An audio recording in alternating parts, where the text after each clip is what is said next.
Hey guys, welcome back.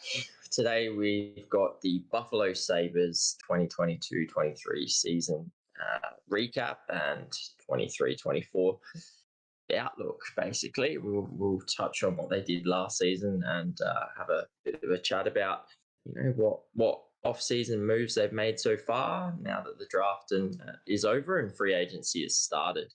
But to get us started, we'll take you through their season that's just been. Basically, they finished 20th overall in the standings. Uh, 42 wins, 91 points. They fell short by 1 point to Florida in the East of that wild card race. So overall, for Buffalo, I think it was an outstanding year in terms of coming that close to playoffs. At the start of the year, that would have probably been their goal, was to be in the running for a wild card spot as deep as you can go, and they did that because they were in the running basically up until the last couple of games. They left themselves a bit of a stretch in that back end.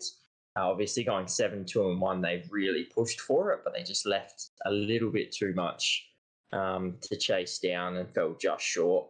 So overall, like, you look at it and you go, you can't be too disappointed from a Buffalo perspective, because from where they've been to what they did last season was really really good, in terms of that climbing of the standings and just missing out on a playoff spot. I guess probably one of the biggest concerns was their defensive lapses. They were one of the highest conceded against teams in terms of, they were in, where were they? They were about seventh in the top teams of conceding goals. So the teams below them are Anaheim, Columbus, San Jose, Montreal, Chicago. Pretty much your bottom your bottom six teams or bottom five teams there, just about. So those signs were a bit concerning, just the amount they were able to leak at times. But they could also put up some serious goals as well. Sitting, I think, what was it, third in the league for goals produced. So they can score, and they showed they can score. They showed they've got that firepower across their top two lines. However, what really held them back the season just gone was their ability to stop goals, and probably comes off the back of not really having a true number one, which I think we'll touch on a bit more in their season outlook as well. But they definitely struggled in that area, and they just had some real defensive lapses which hurt them. But again, big improvement year on year, which was good, and to fall only 1 point shy of a wild card spot would definitely have some Buffalo fans, or most Buffalo fans, pretty excited about the season coming up. But outside of that, I reckon I'll hand on over to Jaden to take you through the current projected lineup as per Cap Friendly. Alrighty. So we got 6.7 million in free cap at the moment, so they can still make some moves. But as per Cap Friendly, Jeff Skinner, Tage Thompson, Alex Tuck on your first line. I'm pretty sure that will just be the standard first line there as per last year. Middlestat, Cousins, and Olofsson as the second. Then you could pretty much throw this bottom six however you want in some ways. You got Greenway, Krebs, and Paterka. Great young kids in Krebs and Paterka there, with that bouncer of Greenway to look after him. Then you got Gergensons, Jost, and Okposo on the bottom line there. Defenders, Darlene, Samuelson, running out top pair. Power, we got Yoki Hayu here on the second, though I suspect he'd be more like a scratch, but at the moment, Cap Friendly has him as the second pairing. Then you got Eric Johnson and Clifton on the bottom pairing. Goalies, that we'll probably touch on a little bit later. Got Levi and Comrie. It's pretty lackluster here. I think there's only like 26 games from last year combined for these two goalies. 9 games and 17, I think, from memory. Yeah. Scratches, you got Rosek, Libushkin, and Bryson. Lyubushkin, I expect to see probably replace Yoki in the lineup there. Then Jack Quinn when he comes back. Just notable losses. Nick's put down here franchise legend Ben Bishop is gone. Just purely because he played so many games for the Buffalo Sabres. I think totaled up a massive total of 0 games never played in Buffalo So Sabres they'll history. be hanging his number on the rafters, and then we got Hinostroza and then Malcolm Subban as well, going to Pittsburgh and St. Louis respectively. They've also signed a lot of entry-level contracts from their draft last year, and one already from this year's draft. But it is good to see that they are getting some of that youth through the system. It is important to note as well that Wahlberg has been loaned. So he has been signed, but he's already been loaned out. So, and I think it's Osland as well has been signed, but he also was loaned out. So, yeah, they have signed their ELCs, but they won't be anywhere near Buffalo Sabres, team this year. Probably not for this year, but going forward, we'll hopefully see them come through.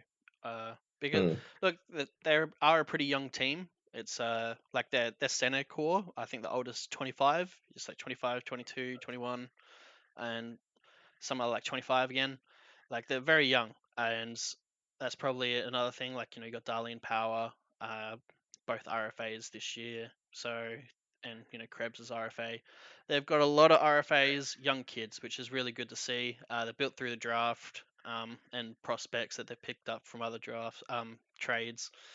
Notable things like Eichel going and whatnot. So they've done good. They've definitely rebounded. It's I guess if we're going to start talking about where they're at and what they've fixed, they brought in Johnson and Clifton through signing this year. There's really basically only additions here. This was very needed, in my opinion, just because the bottom pairing defenders were just leaking too much. Bryson was like a negative 24, and I think Yoki is like a negative 15 or 16 or something like that. And the next lowest is like negative 4. So those were clearly the outlier issues that they needed to solve there, and they bring in 2 defenders to help shore that up and give more depth. So I like that very much. Defenders as well. Yeah, and veteran defenders as well. So yeah, I think that's with that young core that they've got. I mean, that top 4 that you're seeing there is what the oldest there's 24. Yeah, basically 23, 23, 20, and 24. So yeah, they desperately needed that veteran presence, and I think Johnson and Clifton will provide that. So yeah. So yeah, they get a little bit of veterancy, which is good, a little bit of leadership. And no, I like that they shore that up because I think that was one of the biggest issues was Bryson leaking too many goals and just that defensively overall conceding too many shots. You've also just got one other note before we start talking about individual players and whatnot. I pass to you. A few UFAs. There's 4 UFAs on the forward line. Johnson, who they brought in just for 1 year, and Comrie also is got 1 year left. Lyubushkin as well. So a little bit of re-signings to do coming up. I think 7 UFAs, 7 RFAs. So no, they've got 6.7 mil cap free now.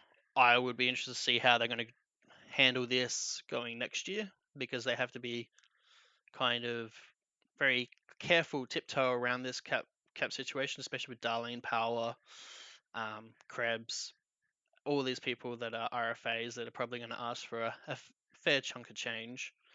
Not Krebs so much, but he could step up. You got to be careful. So I don't mind bringing in 1 year UFAs for this year because they're probably not going to stick around for next year. If they do take a big chunk of change and they do have a great season. But yeah, I'll pass to you what you think. Yeah, I mean, you touched on the big area that they needed improvement on, which was that defense and some veteran presence, which is really good and really pleasing to see. My big concern is that goaltending. I don't see a number 1 goaltender right now. You've got Devon Levi, Eric Comrie, and you have in obviously the background, you've got Laconin as well, who played the most games out of all 3 of these goaltenders But outside of that, who there's no one else. There's no one else in their franchise at the moment set up. So do they use that $6.7 million to go out and try to get a goaltender? Are they going to be in the race for Connor Hellebuck? Like, I just it really does concern me right now that they've got their two starting goalies down as Devon Levi and Eric Comrie.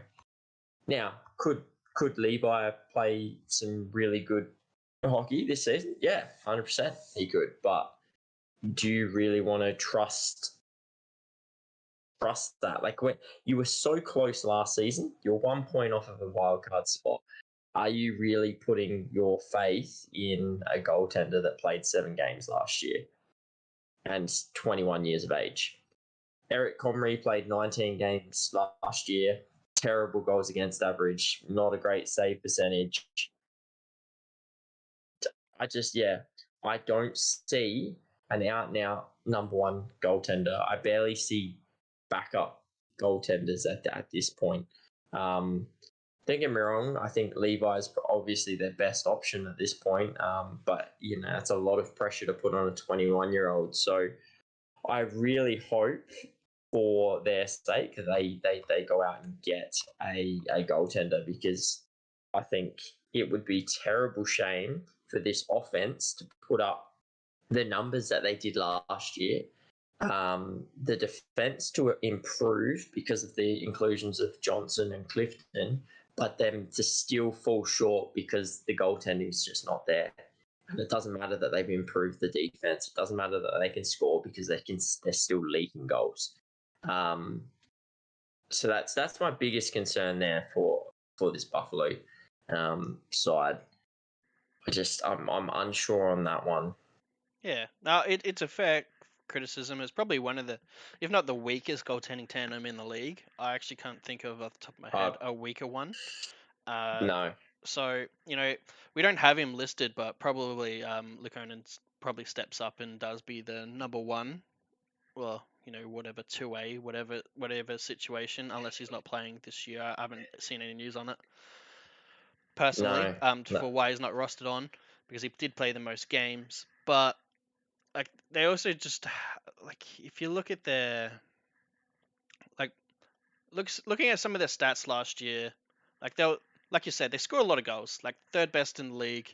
They had the ninth best power play, but they had the 28th worst best penalty kill. So there was only 4 teams or whatever, 5 teams that were worse than them. And that's just not good enough overall. You're not going to be in playoffs if you have that type of penalty kill. You kind of want to be sitting around 16 or above, average or above. And yeah, like, sure, you don't go on the penalty kill much because you're the second best disciplined team in the league behind Vegas, who obviously won the cup, only by a few penalty minutes. They only had like 608 penalty minutes. I think the highest team had like 1,027. So there's a big discrepancy in penalty minutes there. So they're not on the penalty kill much, but it was really bad. And I think it comes down to kind of their depth forwards and the defenders they had as well, which Johnson and Clifton does help. But I'm not so like, you look at their forward line, only one line was positive plus minus, and that was the first line, which scored tremendously. Tage Thompson, Skinner, and Tuck having a great season. That was the only line that was positive. Even though Middlestat, Cousins, and Olsen had great season, they were still in the negative. Krebs' line was in the negatives, and obviously the Jost line was in the negatives. And you look at that fourth line, there's 7 mil tied up in that fourth line. On a fourth line, that's not good enough, and it's what being negative. I know Gergensons and Jost and Okposo do play a bit of penalty kill, but I'm not paying 7 mil for penalty killers, No. And being plus minus negative for the season. It's just not good enough. So I feel like they need to shake up. I don't mind Jost, Krebs, Cousins, Thompson. I don't have an issue with the center. I think they need to shape up a little bit on the winger side in the depth zone. I'm not a big fan of Greenway and big bounces. I know you want him to look after some of the kids and whatnot, but Greenway should not be listed on the third line. That is a fourth line / scratch player. So Yeah, we said it last year when they traded for him. It was one of the, I don't know, just I didn't really understand it then. I still don't understand it.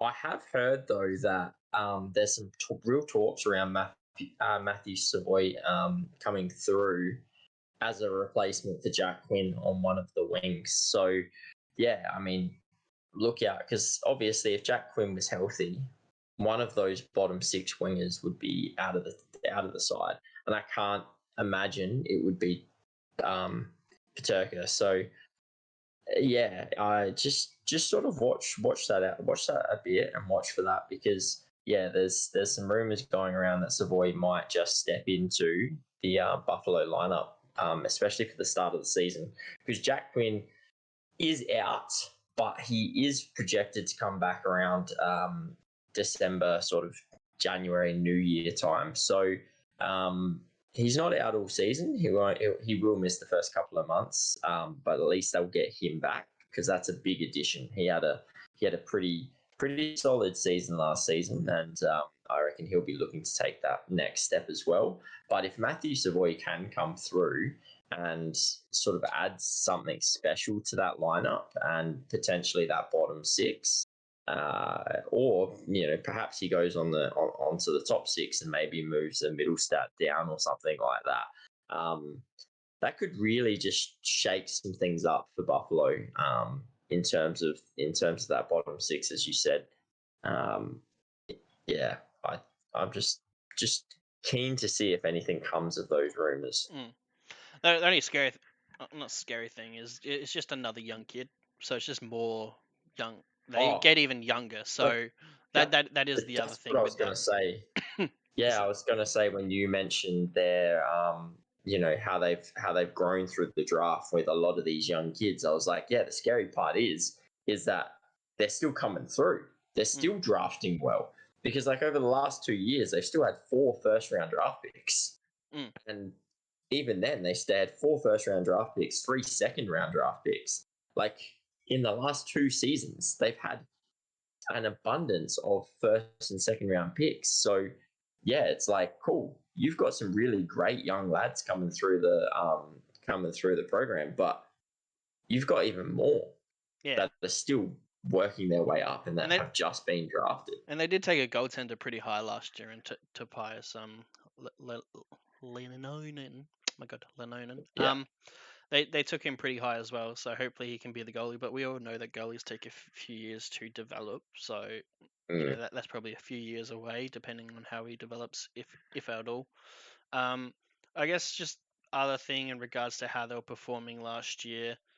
Uh, they were in number 8 in the league for most saves, which means they were conceding that many shots. That's any goaltender's going to have a hard time, especially with the defense. It's high danger chances shots as well.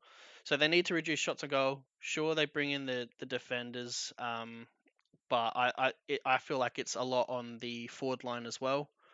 You got just in regards to the forward line, in the regards to their PK, I noted that was the 28th best in the league, so it was very bad, one of the worst.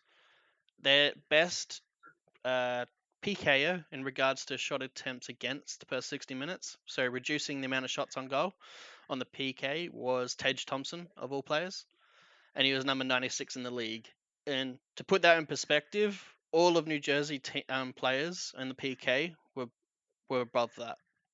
You have like 6 New Jersey players above Tage Thompson, who was the best Buffalo. And I know New Jersey had one of, or if not the best PK, but it gives the comparison that where they need to go, kind of players they probably need to recruit. So I feel like they need a better PKer, at least one PKer in that bottom six, maybe to push down Greenway or replace Gergensen's or something like that. I feel like that's what they need, because I don't feel like you can keep that record of being least penalized, especially in this league where penalties are thrown out with Well, it's a flip willy of a nilly. So coin, right? yeah, so Like, so yeah, like if they're going to get penalized more this year, it'd be more on the PK. They're going to concede a lot more goals, especially with the goaltending tandem that they got now. So I feel like I said, goaltending tandem is probably your number one key. like you're only, like you said, point or so off from the playoffs this year. You shore up that goaltending. You can save that a few extra, and then you just only need really to fix that PK, and you can do that maybe through coaching, maybe just through players. I think it's a player thing as well because this team's very offensive minded. It kind of reminds me of Vancouver in a lot of senses that it's all offense and good, No defense. good luck goalie. You're not going to have a good career here. So yeah, I, Yeah, I do love the additions of Johnson and Clifton. I feel like that's what they needed for that D, but I haven't seen anything for the offense. Hopefully Savoy or someone else can come along, but I don't think that's enough. You're relying too much on someone just coming in then playing good. I feel like you need to yeah. get a proven player in.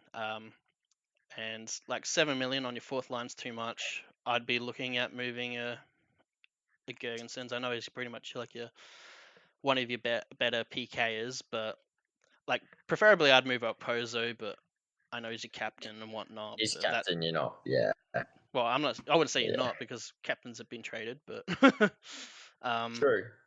but yeah, and he's only got 1 year left. But I think this year's another proving step, and I think next year's the big step. But I feel like it's kind of a bad timing because all these RFAs are coming off in the contract next year. So you're not going to have those bargain Yeah. contracts that you do this year.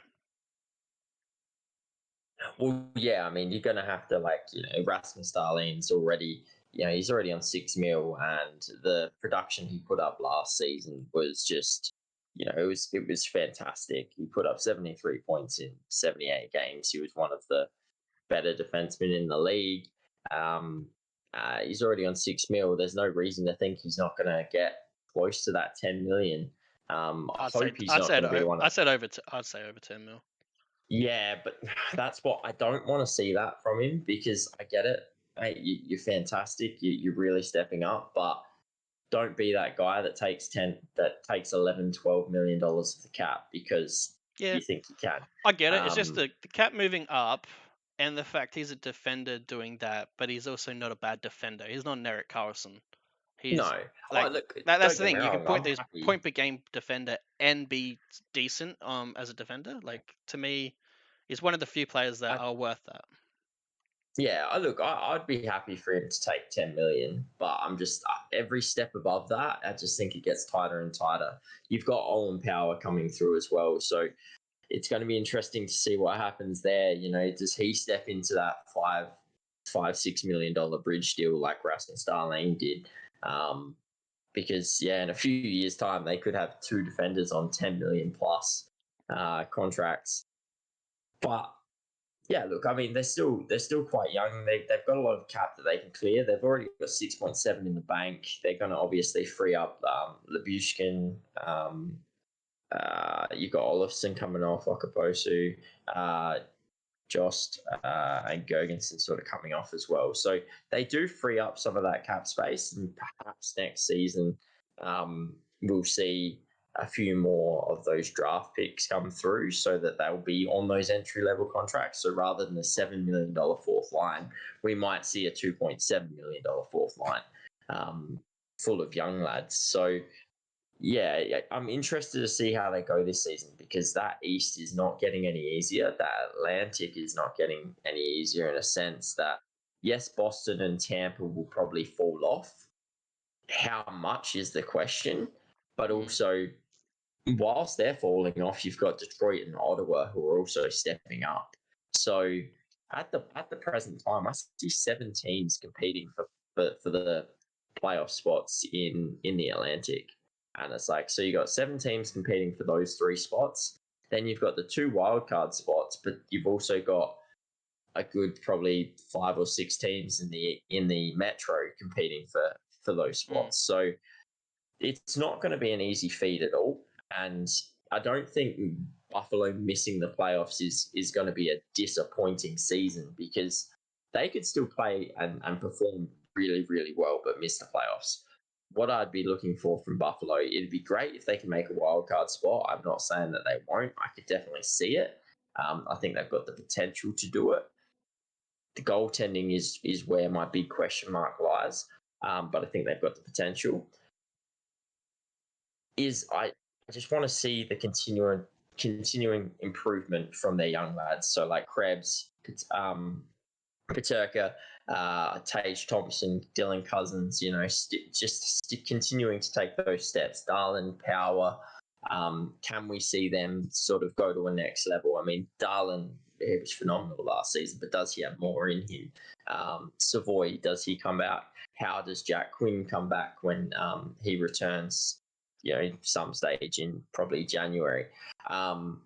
Because they've got those young lads, and you just want to see them continue to improve, because that's where they'll take the next step. And I think if you can see some real improvements from them this season and get, be in that hunt and that race again, but you might not quite make it, I think that's what's going to show you that you're good to take that step the year after, because that's another year of Tampa getting worse, Boston getting worse. Who knows what's going to happen to Toronto?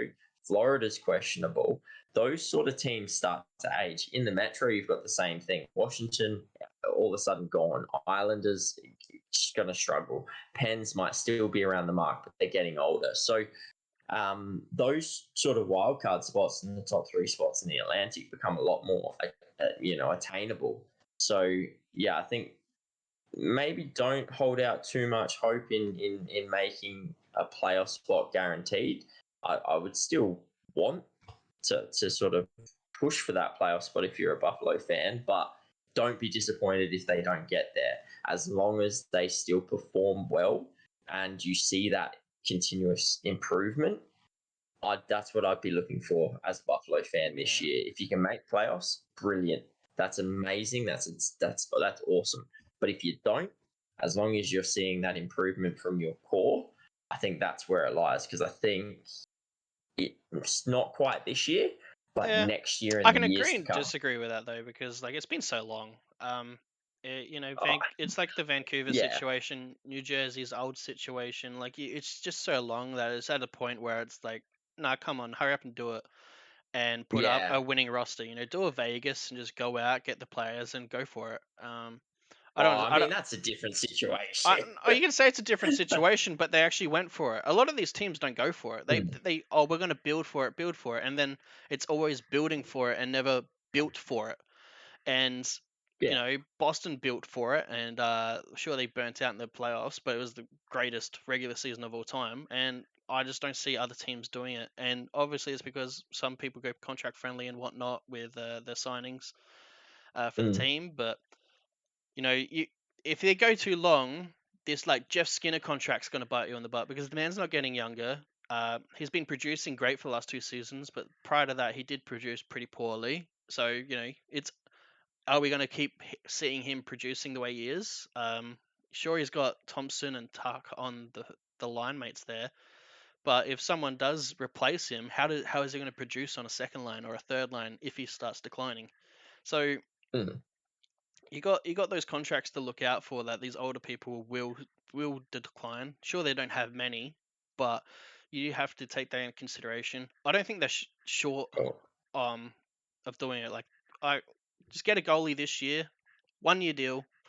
Um, I'm not sure what type of goalie would have a 1 year well, deal that would be worth bringing do in. do you go for Hellebuck? Like, even I if you don't know how you can't make the cap re-sign work. him, I don't know how you make the cap no, work. but you don't have to make it work past this year. Like, you got to remember, he's on a only a $6 million contract, so they've got the cap for him, Mm. so they can bring him in this year, and then they can figure the rest out. So I think if they were to bring in someone like a Connor Hellebuck, he's 6.1 at the moment. They can make that happen. Yeah, it's just And what are if you they bring offering? in, What are you offering for that? Like, I well, feel I like you mean, lose too many good uh, assets for that. but do you though? They've got all their draft picks still. As we just mentioned in the past two drafts, they've picked up what, four first rounders and 3 seconds or something crazy Yeah, like that. Um, but you're gonna have to I give think up it might have. something very substantial. One of these young kids easily. I don't know if it's like a Dylan Well, Cousins or something like that, but you're gonna have to give up something. oh, Like Winnipeg will ask for something substantial. In they regards to will, but I existing think prospect. I But just I think think if you're that's doing where 1 year, Winnipeg's going I don't think they're built for a 1 year go for it, because I to. 100% see Hellebuck walking after that, because Mm. I think he'd rather go to a different area Boys, in the he's US. yeah, yeah. I mean, yeah. Look, it is tough, but I guess what are you going to put on it? Because that's the one area I see holding Buffalo back is that goaltending. I think, as we mentioned, Eric Johnson, Connor Clifton, those pickups that helps them on that blue line. That's the veteran presence that they needed, but they're still missing that goaltender. So is there another goaltender that they can go after? Um, Connor Hellebuck's the obvious one because he's the one that everyone's talking about. But I mean, if they can find another one, then 100% I'd be all over that. Yeah. So Well, I don't know. I think they're out there. You just got to ask the right team. I definitely think that they could bring in, maybe it's not a 1A goalie. Maybe it's like a general backup for any other goalie, but I feel like it's going to be somewhat better than what you've got now. That just shores that up, and then you just need to bring in an addition on your bottom six winging I side, mean, and that yeah. is your squad, Do you filled do you out. chase after a Jeremy Swayman or I a was looking at that. I was looking at that. or a Samsonov from Toronto? Like they're still unsigned. I They're would not I would be really looking at buffering. I'd be looking at Uh, Swayman, because I don't feel like a man of his oh, caliber would be worthy, like should be looking at a 1B situation. So mm, I'd be looking at that, seeing what Boston would want for that, and go from there. But well, you got to make those obvious negotiations and whatnot. But that's the type of deal that they need to bring in. He mm, would probably sign maybe a bridge deal, if he wants to get paid out in the future. So you probably get him for like 2 or 3 years, and then you go from there. And I feel like that shores up your core for the next 2 3 years. I think your window opens next year. The problem is, you look at this roster and their additions, what they've added. I don't think they've added enough compared to like a Detroit or a Ottawa to compete with their growth. And I feel like mm, that's the problem here. Is like, I feel like Ottawa's very strong on this is on paper obviously, but I feel like Ottawa's very strong. They've still got the same problem with the bottom six depth. Detroit's very strong, looking very strong. So, and they've both those teams have made bigger moves than Buffalo have this year. So mm, I'm not sure if they get too much better, because like it has to be just internal growth, and shoring out that defense, because the PK and defense was terrible. They had subpar goaltending. You like I don't see that they've improved it enough compared to an Ottawa or Detroit to beat them. I feel like they probably leapfrog them. I can definitely see this team probably leapfrogging like a Tampa Bay, maybe even a Toronto, depending on what they do, because Toronto could, um, shite the bed if they don't do it correctly. I don't know. yeah, I'm yeah, being serious. I could see Toronto doing pretty poorly if they don't do things correctly. I think they've made some mm. good additions and whatnot, but Well, they had a lot of change. They've had a lot of yeah, change in that franchise. So yeah, but yeah, you um, got these teams to leapfrog, and I'm not sure these additions do it for this year. And mm, I'm getting a little mm, bit worried about the window. You look at windows for the cup, and I'm not sure what their window is. You got like a lot of money coming off next year, but then you got a lot of money going on. So yeah, yeah. it I obviously think that's starts next year, but depending on what goalie they get. Well, yeah. To me, their window starts next season. But yeah, it does come down to what does Darlene do? What does Owen Power do? What do the rest of the RFAs do?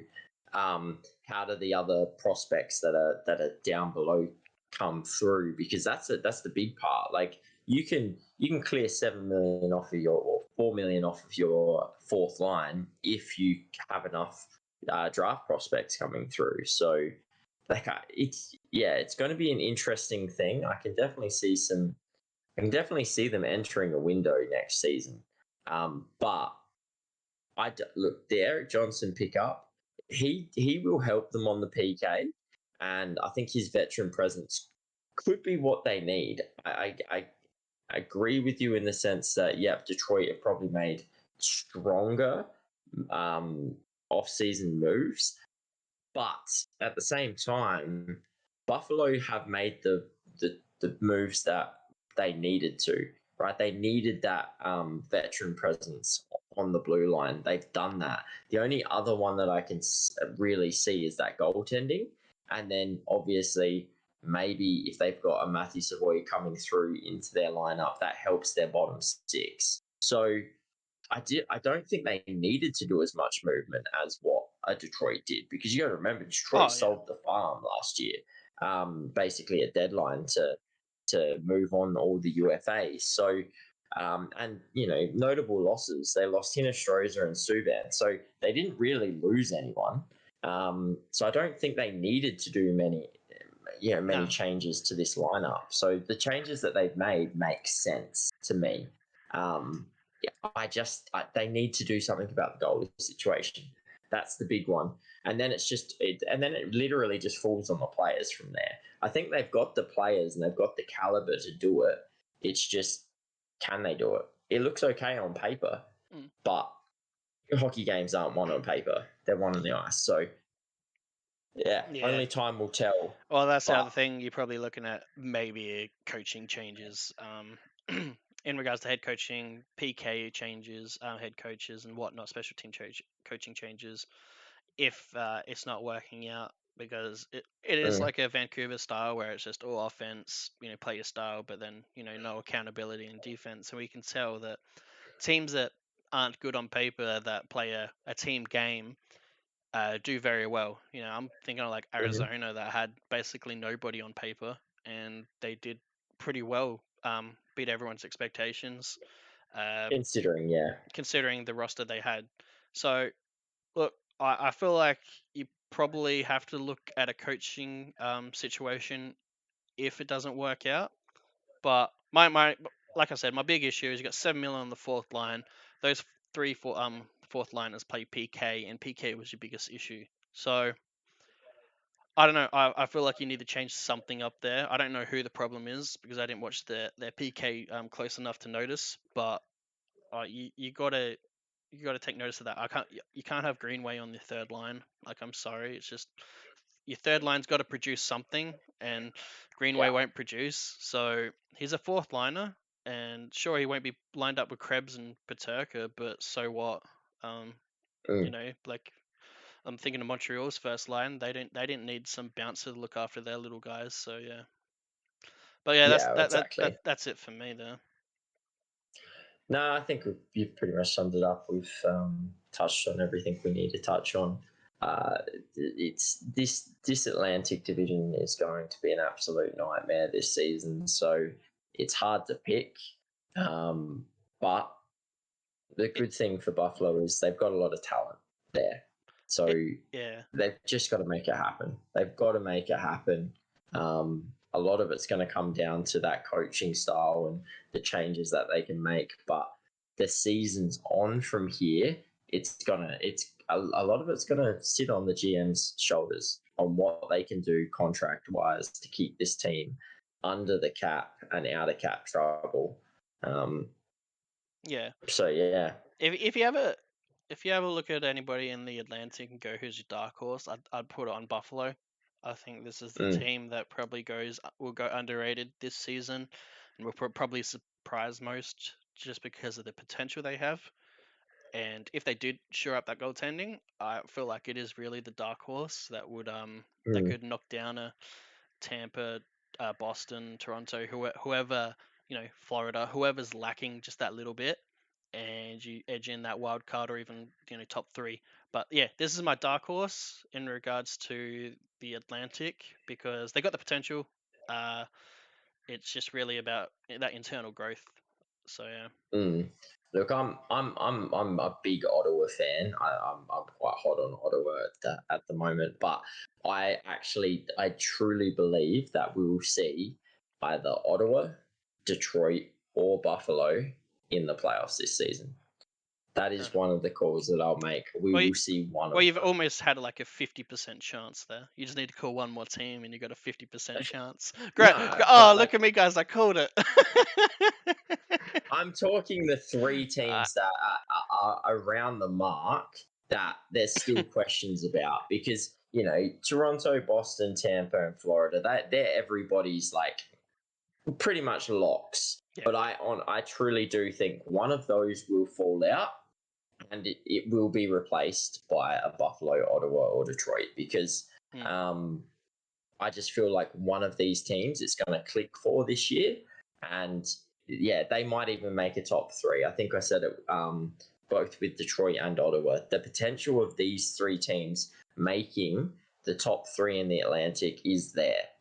It is there if it clicks for them, but yeah, yeah. we'll just have to see what happens. Yeah. I definitely think one of them will finish at least in a wild card spot, though.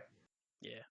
Well, I guess that ends there. I guess my last note is I'd say that I think Atlantic probably 2 years out is probably the tables from last year is ready to flip. I think it's ready to flip there in regards to the table for the It's future. But I guess that's my last it's still point. scary. It's Still still a scary strong division. division. Probably arguably the strongest alongside the Metro. I would say. I, yeah, I'd say Atlantic strongest division Mm, in the league, 100%. yeah. Yeah, All right, guys. but yeah, Well, wrap it up. cheers for coming through. Don't forget to like the video. Comment below on what you think of the Buffalo Sabres, how they're going, how's their rebuild. It's looking good so far. How they go with their signings, and yeah, don't forget to subscribe to the channel. Leave all notifications on, and we'll catch you guys for the next video. See you later, guys.